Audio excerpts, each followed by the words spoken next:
la gente piensa que por hacer más cardio, entre comillas, no me gusta llamarlo así, pero bueno, para que no entiendan, por hacer más cardio se adelgaza antes, se adelgaza más, y no siempre es así. Pero el entrenamiento de fuerza te va a permitir que a medio y largo plazo pues ese metabolismo más basal aumente. Yo pienso que todo el mundo debería entrenar, sobre todo entrenamiento de fuerza. Tenga la edad que tenga. Tenga la edad que tenga. Ayuda mucho a nivel mental, porque hay mucha gente mayor que está deprimida o se siente mal consigo mismo porque viven una vida súper activa y luego pasan a no hacer nada. Un envejecimiento activo ayuda a que también la esperanza de vida sea más larga y la calidad de vida también sea... Intentamos educarlos desde el principio, empieza muy fuerte, pero solamente con venir al gimnasio, no cambien nada más. Siguen bebiéndose 2 litros de Coca-Cola al día, siguen durmiendo 5 horas al día, van al trabajo, aparcan en la puerta y luego en la puerta de su casa. Entonces, si esos pequeños hábitos los van mejorando también, por mucho que entrenen, el descanso es fundamental. Al final son los 3 pilares: entrenar, comer y el descanso. Y si hay uno de ellos que cojea, pues los demás, por muy bien que lo hagamos, pues siempre vamos a tener una carencia. ¿Qué consejos nos darías a ese tipo de personas que a lo mejor, bueno, tenemos épocas del año o de la vida en la que nos cuesta más? Hola Pablo, ¿qué tal? Bienvenido al podcast de Escuela de Alimentación. Hoy tenemos aquí a Pablo Salmerón, que es entrenador personal y nos va a contar algunos consejos, nos va a dar algunos consejos de cómo cuidar nuestro cuerpo, cómo cuidar nuestra musculatura. Pablo, bienvenido. Muchas gracias por la invitación. Gracias a ti. Bueno, la primera pregunta que te quiero hacer es ¿qué opinas de los diferentes tipos de entrenamiento? Está el entrenamiento más cardiovascular, el entrenamiento más de fuerza. Hay mucha gente que piensa que con salir a caminar ya está haciendo ejercicio, ¿no? Y me gustaría que nos explicara un poco las diferencias entre esos diferentes entrenamientos. Vale. Bueno, ya que has mencionado lo de caminar, yo en nuestro centro, a casi todos nuestros clientes decimos que caminar es una necesidad que tiene el ser humano. Que está muy bien, que hay que moverse, hay que caminar, pero que nunca es suficiente. Siempre hay que complementarlo con otra actividad, y si es de fuerza, pues mucho mejor. Normalmente, pues la gente piensa que por hacer más cardio, entre comillas, no me gusta llamarlo así, pero bueno, para que no entiendan, por hacer más cardio se adelgaza antes, se adelgaza más, y no siempre es así. Cuando estás haciendo esa actividad, sí, el gasto calórico es mayor que cuando haces un entrenamiento de fuerza, pero el entrenamiento de fuerza te va a permitir que a medio y largo plazo pues ese metabolismo más basal aumente y pues quemes más calorías cuando el día que no hagas nada. Sí, y el aumento de esa masa muscular tiene también más beneficios para la salud. Desde luego tenemos más que demostrado que cuanto más masa muscular tengamos, esto no quiere decir ponernos como los culturistas, pero que ayuda y que tiene muchos beneficios para la salud. La gente es muy reticente a hacer trabajo de fuerza porque se piensan que enseguida se van a poner súper musculosos, súper fuertes. Y no es tan fácil ponerse tan fuerte. Eso te iba a decir, si fuera tan fácil estaríamos todos petados, ¿no? Que al final cuesta mucho trabajo, ¿no? Pero... Claro, al final no solamente por entrenar fuerza te va a poner fuerte, pues tienes que cuidar muchos más factores como el descanso, como la alimentación, sí, porque si no es muy complicado. Aumentarla, ¿no? Sí, ¿y qué opinas del ejercicio de fuerza en una edad más avanzada? ¿O piensas que, no sé, danos algunos consejos en qué momento de la vida es mejor trabajar la fuerza? Si hay algún momento, sí o no. Hombre, yo creo que siempre es buen momento para mejorar la fuerza. Lo que pasa es que cuando somos niños somos mucho más activos porque jugamos más. Conforme vamos siendo adultos vamos jugando menos, entonces nos movemos menos y esa masa muscular disminuye. También pues te he visto que cuanto mayor somos, pues hay cambios hormonalmente que nos hacen pues que no tengamos esa masa muscular y tengamos que trabajarlo más porque también nos movemos menos. ¿Cuántas personas mayores, cuántos abuelos tenemos que salen de casa a comprar las 4 cosas por la mañana y ya se encierran y no vuelvan a salir hasta el día siguiente y se pegan todo el día sentados? Entonces eso hace que la masa muscular baje. Yo pienso que todo el mundo debería entrenar, y sobre todo entrenamiento de fuerza, Tenga la edad que tenga. tenga la edad que tenga. Sí. ¿Qué beneficios tiene el ejercicio de fuerza en el envejecimiento? Beneficios, aumenta esa masa muscular, ¿vale? Que al final pues, es necesaria en el día a día. Con esto de aumentar masa muscular, simplemente con levantarte del asiento, hay muchas personas mayores que no se pueden levantar, pues eso le va a ayudar. Se van a sentir más jóvenes, van a tener más ganas de hacer cosas, ayuda mucho a nivel mental, porque hay mucha gente mayor que está deprimida o se siente mal consigo mismo porque vienen de una vida súper activa y luego pasan a no hacer nada. Pues, yo creo que esos son varios beneficios clave que le ayudarán. Sí, al final un envejecimiento activo ayuda a que también la esperanza de vida sea más larga y la calidad de vida también sea mejor, ¿no? Totalmente. A mí me gusta poner un ejemplo en mi centro, cuando viene gente mayor o gente así que no quiere entrenar, que viene más o menos obligada. Y el ejemplo de mi abuelo, parte de mi padre, que es pastor.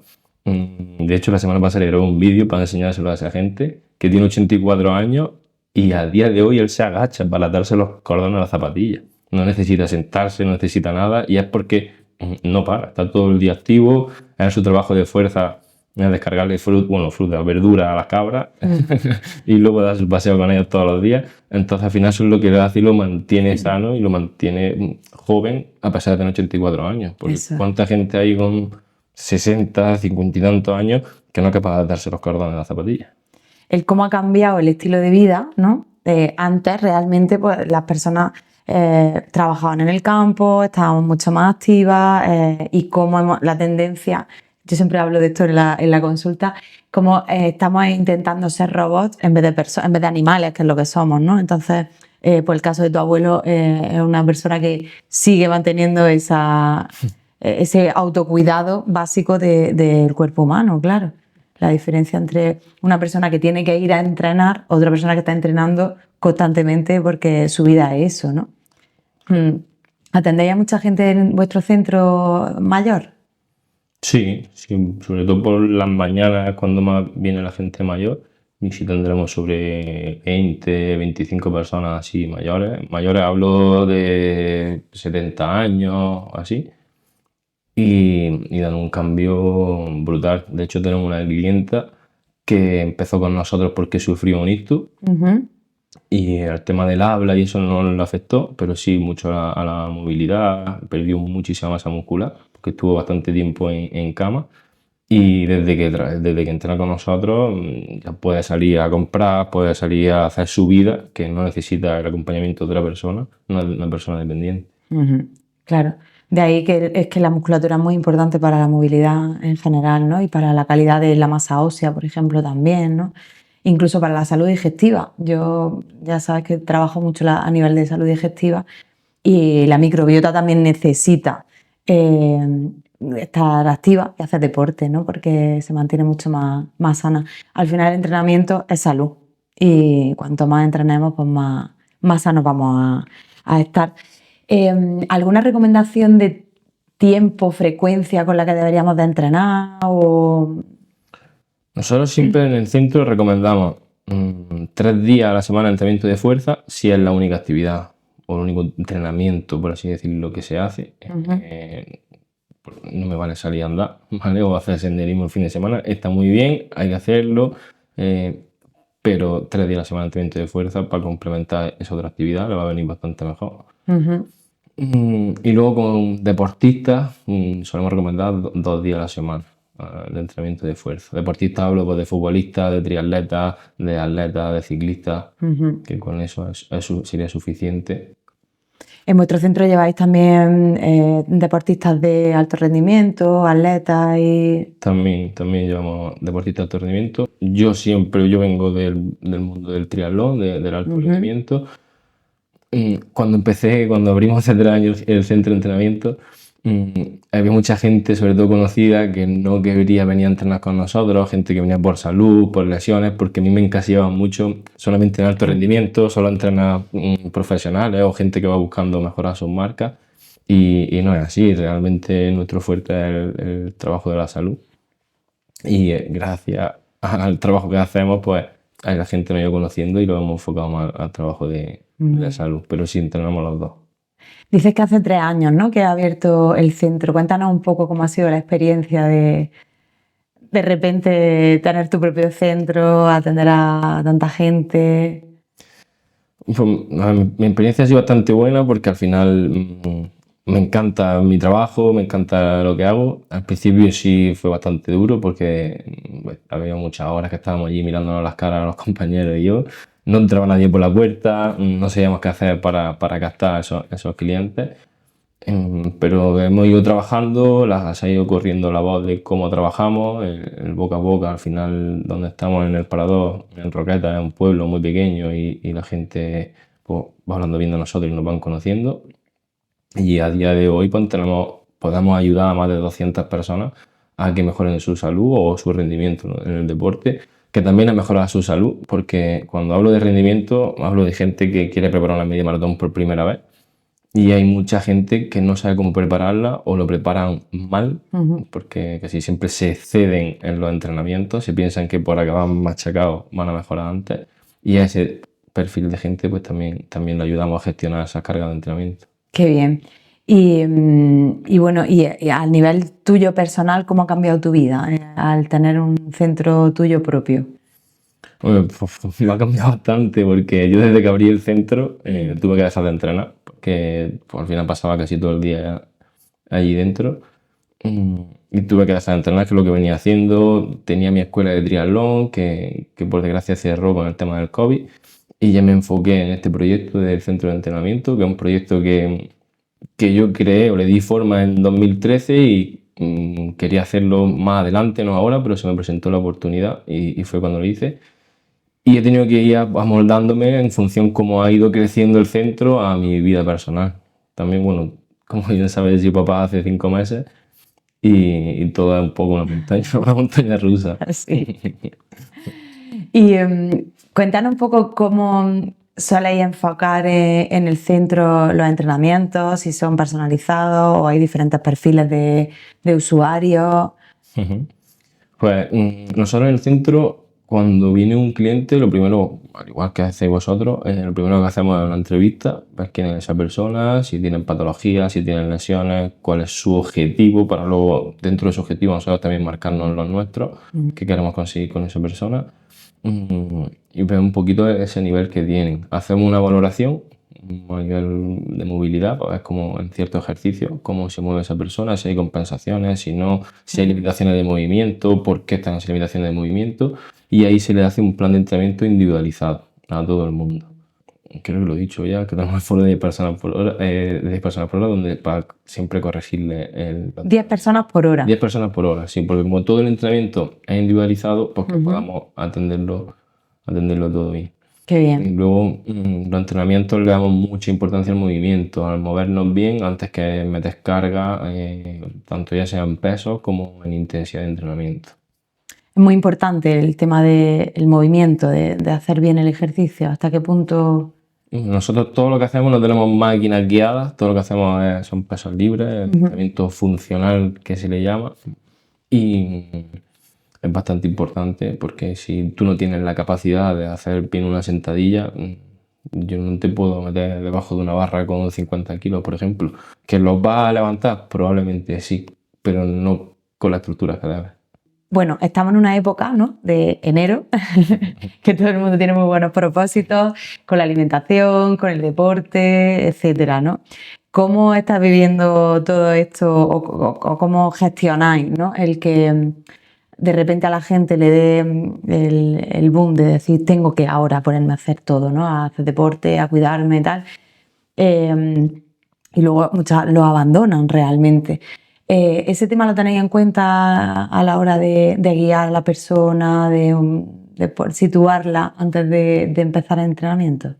Sí, claro. Nosotros siempre en la valoración, cuando hay gente que no tiene esa adherencia al ejercicio, actividad física, siempre hacemos mucho hincapié que porque vengan 2 horas o 3 horas a la semana a entrenar con nosotros, no va a ser suficiente para mejorar. Entonces, intentamos educarlos desde el principio hay gente que, como bien dice, empieza muy fuerte, pero solamente con venir al gimnasio, no cambian nada más. Siguen bebiéndose 2 litros de Coca-Cola al día, siguen durmiendo 5 horas al día, van al trabajo, aparcan en la puerta y luego en la puerta de su casa. Entonces, si esos pequeños hábitos no los van mejorando también, por mucho que entrenen, no va a ser suficiente y al final se van a frustrar porque no van a conseguir esos objetivos.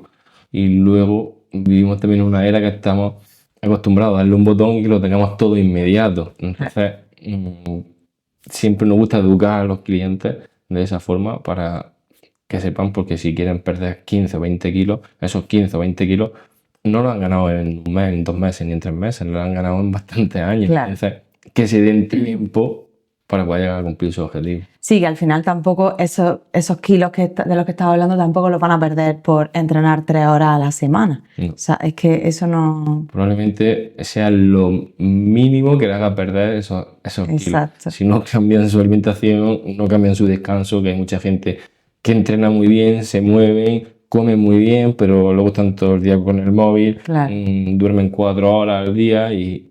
Pues, El descanso, ¿verdad? El descanso es muy importante, ¿no? súper. ¿En qué sentido dirías que, bueno, qué consejos le podemos dar a la gente que nos está escuchando sobre el descanso y para que entiendan de la importancia del dormir bien, descansar al cuerpo para poder formar músculo?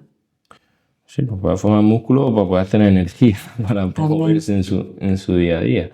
El descanso es fundamental. Al final son los 3 pilares: entrenar, comer y el descanso. Y si hay uno de ellos que cojea, pues los demás, por muy bien que lo hagamos, pues siempre vamos a tener una carencia. Y ya depende también, nosotros nos encontramos que depende mucho de la genética de esa persona, porque hay gente que tiene más facilidad que otra y hay gente que sin hacer nada o prácticamente nada está muy bien, o durmiendo 4 horas al día es suficiente, y hay otros que no. Pero Al final también un poco escuchar al cuerpo, ¿no? Y respetarlo. Es lo que yo siempre sobre suelo todo decir. respetarlo. Eso es. ¿Algunas recomendaciones que podrías dar a la gente? Imagínate, ¿no? Alguien que esté escuchándonos y diga, ay, pues yo tengo ganas de hacer ejercicio, tengo ganas de empezar, pero siempre, bueno, el lunes empiezo, ¿no? O estoy pagando el gimnasio, pero no voy. Eso me pasa a mí mucho también. Pago el gimnasio, pero tampoco voy. Lo confieso. Pero quiero cambiarlo. ¿Qué consejos nos darías a ese tipo de personas que a lo mejor, bueno, tenemos épocas del año o de la vida en la que nos cuesta más tener más adherencia al deporte? Podemos tener más adherencia, por ejemplo, a una buena alimentación o a respetar más el descanso, pero cuesta un poquillo más el tema de engancharte al deporte. Pues sobre todo, al final, los consejos serán los mismos que contigo con la nutrición. Que vayáis poco a poco, ¿vale? Que no queráis ir de 0 a 100. Es mejor entrenar 15 minutos, 20 minutos al día que entrenar 1 hora. Que no os deis palizas, que vuestra relación con el ejercicio sea buena, que simplemente por moverte o por ir a entrenar, da igual la intensidad, bueno, da igual, a intensidad baja, ya estáis mejorando porque antes no lo hacíais. Entonces, ir poquito a poco.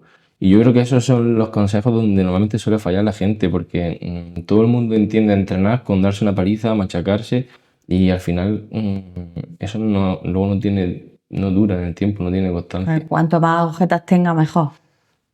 Es lo que entiende la gente, y no siempre es así, Ya. porque si tú eres capaz de entrenar hoy lo suficiente para generar adaptación en tu cuerpo que te permita moverte mañana y pasado y al otro y al otro y al otro, vas a mejorar mucho más, o vas a ser capaz de generar ese hábito hoy entreno 2 horas, me doy una paliza y ya no vuelvo a entrenar hasta dentro de 4 días. Porque Esa paliza no sirvió para nada, entonces, prácticamente. Claro, eso es. Eso lo tenéis en cuenta. O sea, normalmente os dais cuenta de ese tipo de perfil de persona, ¿no? Que cuando entra por la puerta, ¿verdad? Claro, y hay perfil de que tenemos que estar chinchándole porque van a la ley del mínimo esfuerzo, y hay perfiles de gente que se pasa y tenemos que estar quitándole carga. De hecho, con casi todos los dolores, lesiones que nos encontramos de gente que hace bastante ejercicio, es por sobrecargas, por sobredosis, por así decirlo, Sí. de ejercicio. De ejercicio, claro. Al final también el músculo necesita reposo. ¿Qué opinas de las suplementaciones para coger masa muscular? Hombre, yo no soy especialista en ello, yo al final tengo mi experiencia por lo que yo he ido haciendo conmigo cuando competía mucho en triatlón. Pero siempre a los clientes les suelo decir que si no se han puesto en manos de un profesional de la alimentación y han probado a comer bien, a adecuar su alimentación en función a su objetivo, que no empiecen a meter suplementación, pues como el que se pone malo y en vez de ir al médico va a la farmacia, ves que le recetan Directamente se compran ellos lo que quieran y ya claro, está. y se lo toman pues, mejor que invertir ese dinero en esos productos sin saber realmente si los necesitas o te van a sentar bien, acudir a un profesional que te pida una analítica o que vea el tipo de entrenamiento que haces o a ver si lo necesitas o no lo necesitas o es que realmente no estás comiendo lo suficiente para cumplir tu objetivo. Que muchas veces eso también, ¿no? Que al final, si el equilibrio calórico no es el adecuado, pues es muy difícil también coger masa muscular. Aunque es verdad que hay veces que, bueno, pues alguna suplementación tipo creatina o el omega 3, por ejemplo, también, ¿no? Ayudan, ¿no? a que se pueda mejorar esa masa muscular, el rendimiento, etcétera, ¿no? Pero es verdad que no es magia. O sea, hay que entrenar y hay que comer bien para... estáis diferentes profesionales en el centro, ¿no? ¿Qué servicios da el centro? Bueno, como he comentado antes, el entrenamiento individualizado. Luego tenemos también entrenamiento personal, que es con gente que viene con alguna lesión en fase más temprana o con dolor de mucho tiempo, que necesita un entrenador personal, no que le expliquen dos ejercicios y se quede trabajando por su cuenta. Tenemos también servicio de nutrición en el centro, donde el compañero está más especializado en rendimiento, sobre todo en deporte de resistencia, ciclismo, triatlón, atletismo. Y desde hace poquito hemos incorporado también el servicio de fisioterapia. Y bueno, cuéntanos un poco, ya que hemos hablado de los atletas y de los deportistas así un poco más profesionales, ¿alguna anécdota, algo así que hayas vivido con ellos en su evolución? O cuéntanos un poco sobre eso. Hombre, anécdotas. Tengo. Ahora no entrena conmigo porque por circunstancias de su vida personal pues no ha podido seguir el ritmo de entrenamiento. Pero un chico de Roquetas que empezó a entrenar conmigo sin haber hecho nunca triatlón. Incluso me acuerdo de ese primer día que vino a nadar que yo pensaba que se ahogaba. Y, y después de 3 años entrenando con nosotros, la verdad que chico muy constante, no hacía caso en todo, no solamente a la hora de entrenar, sino en el descanso, a la hora de comprarse unas zapatillas, incluso en los pedidos de asesoramiento, todo confiaba en nosotros y en 3 años fue capaz de ser el campeón de Andalucía de medio Ironman. Y, Fíjate. y la verdad que ese trabajo que hicimos juntos me gustó bastante. Pablo, y hablando de las maratones, de correr, ¿no?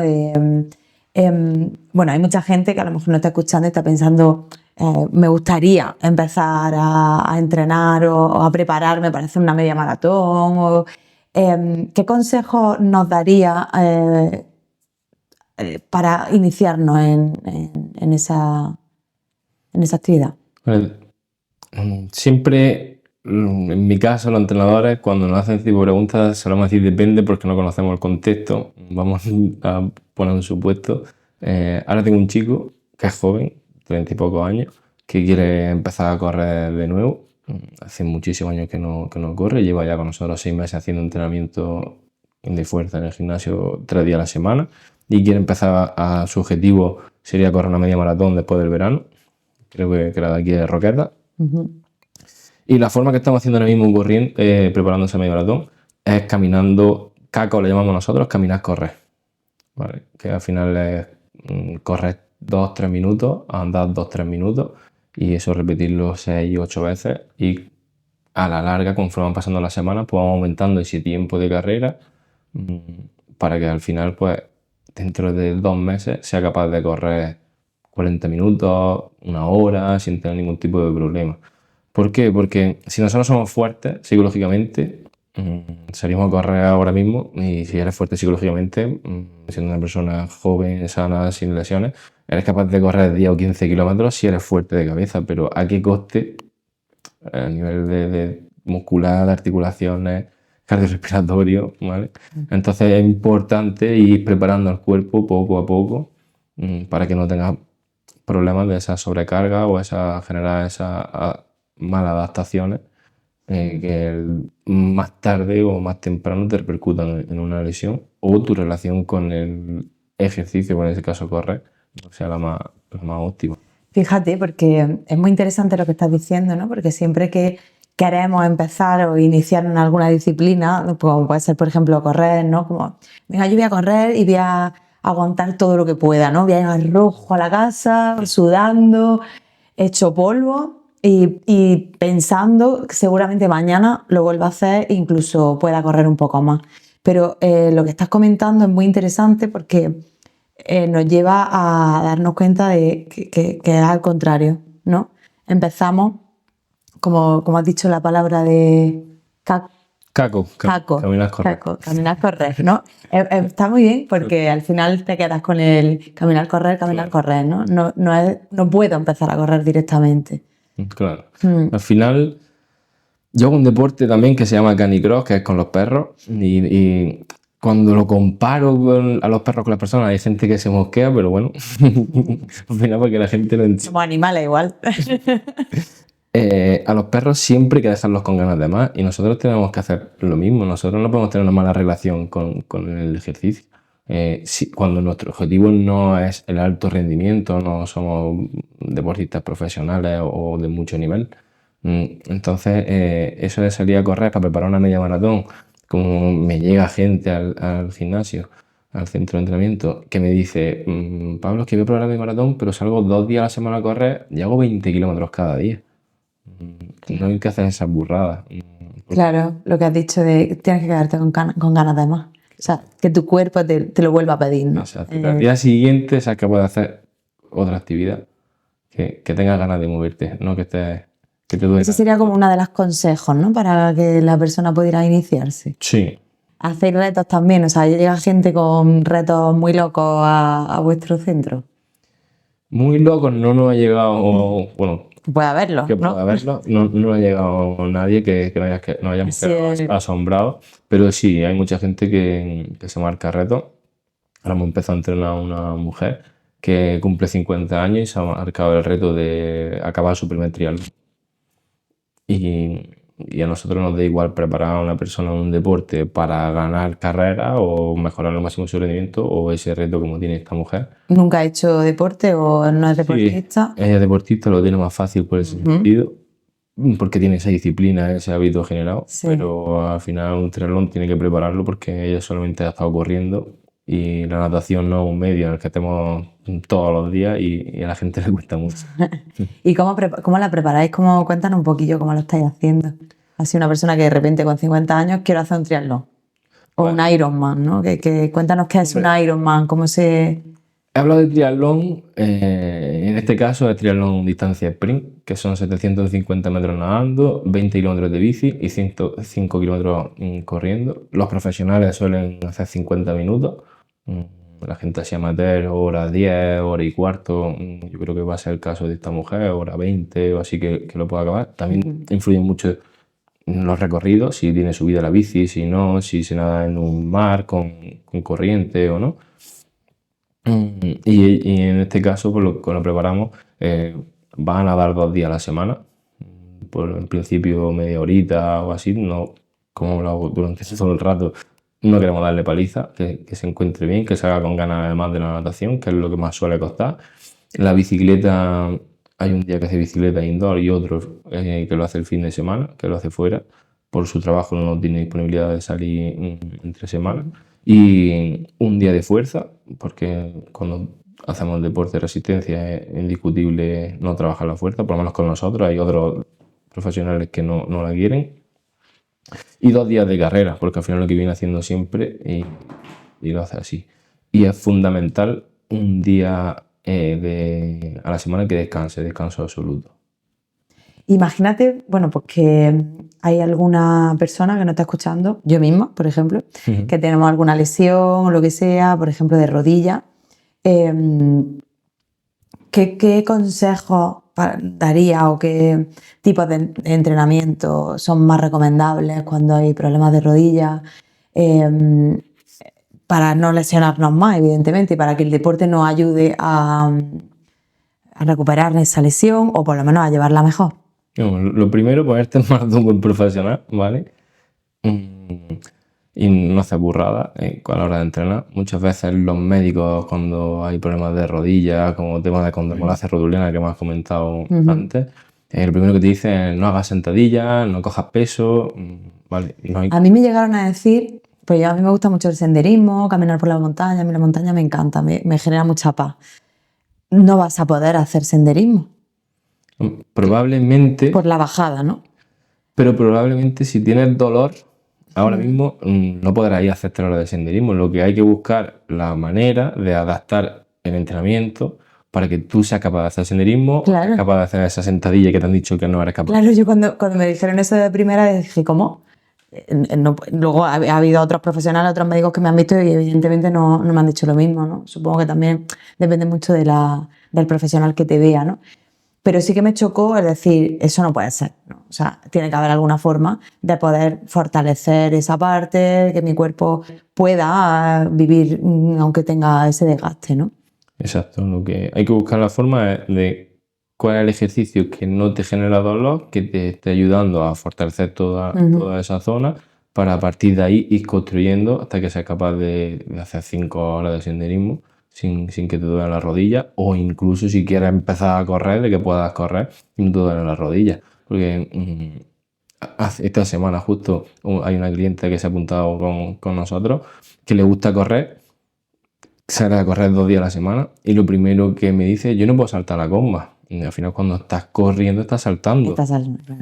Entonces, sí puedes correr, pero no puedes saltar la comba porque te lo ha dicho X persona. Por lo que habrá que buscar la manera de cómo podemos hacer que seas capaz de saltar.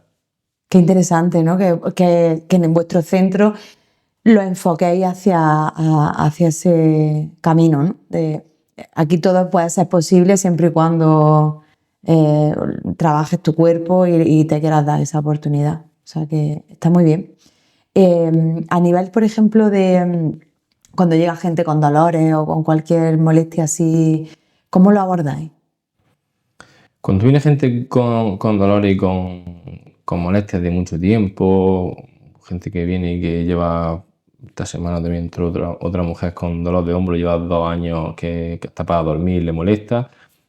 Lo primero que hacemos es una sesión con fisioterapia, con Noelia, que la valore, que vea de qué punto de partida está y a partir de ahí pues abordamos un plan de qué podemos hacer con esa persona.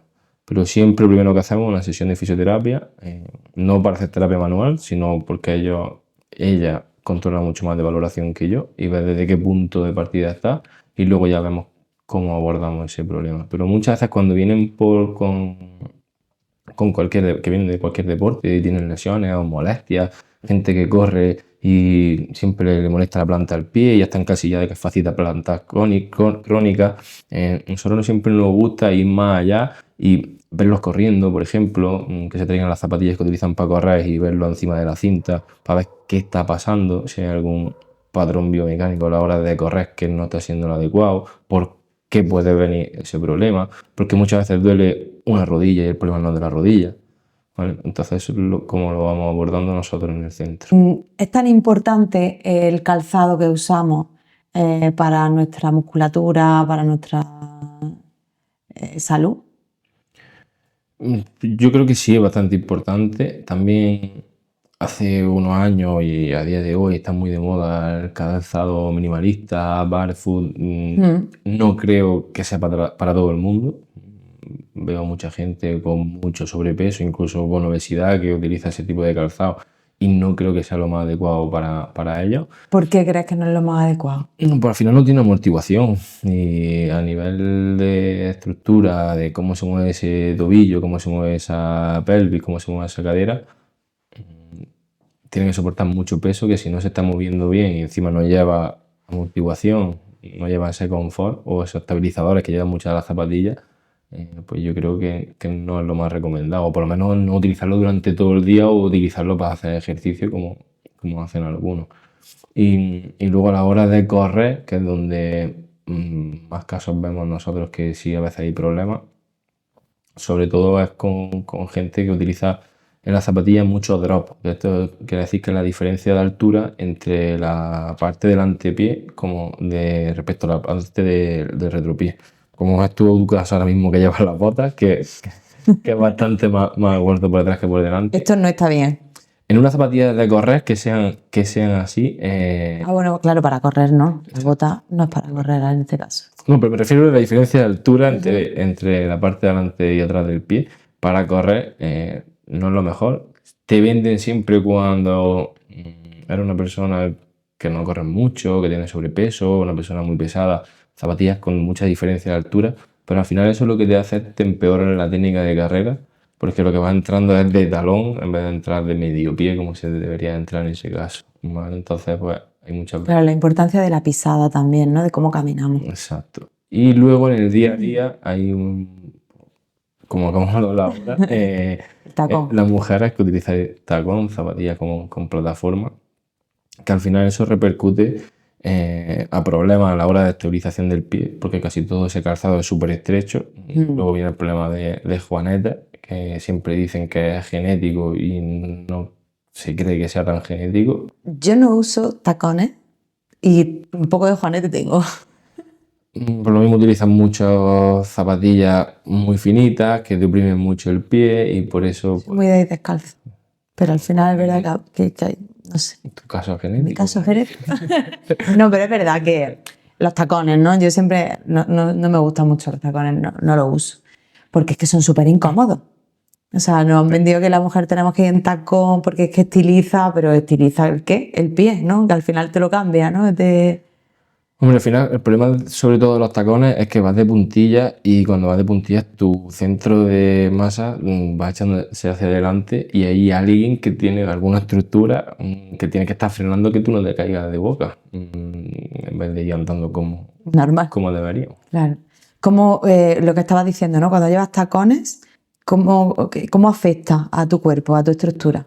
Sobre todo la rodilla, la zona baja de la rodilla, es donde suele haber esas molestias. Hay mucha gente que viene a nuestro centro de entrenamiento y se queja porque le duelen las rodillas y le preguntas qué calzado utilizas para en tu día a día, para el trabajo, y siempre van tacones, siempre van cuñas, siempre lleva plataforma y al final va todo el rato cayéndose hacia adelante y tiene que ir frenando. Y hay zonas del cuerpo que al final acaban compensando eso y acaba doliendo. Para mí el calzado que más respeta es un calzado donde tú puedas abrir todos los dedos del pie, que tú puedas tener una buena base cuando caminas, independientemente si tienes más o menos amortiguación, porque depende pues, de tu peso, depende de para qué lo necesites. Yo salgo a caminar con zapatillas sin nada de amortiguación porque estoy adaptado, estoy acostumbrado. Pero para correr, jamás se me ocurriría correr descalzo, como hay mucha gente que corre descalzo en una media maratón. Siempre metería algo de amortiguación. Muy bien, pues bueno, me parece, vamos, yo he aprendido un montón con un montón de cosas que has contado y que me las voy a aplicar. Voy a pensar lo de ir a vuestro centro, que creo que me va a venir muy bien. Y nada, pues nada, agradecerte otra vez más que hayas aceptado la invitación, que espero que te siga yendo igual de bien o mejor y que yo estoy muy contenta de verte. Yo a Pablo lo conozco desde que era muy chico. Y fíjate, aquí estamos los dos, grabando ahora. Bueno, nada, eso, que muchas gracias y que sigamos haciendo cosillas juntos. Muchas gracias a ti por la invitación. Gracias.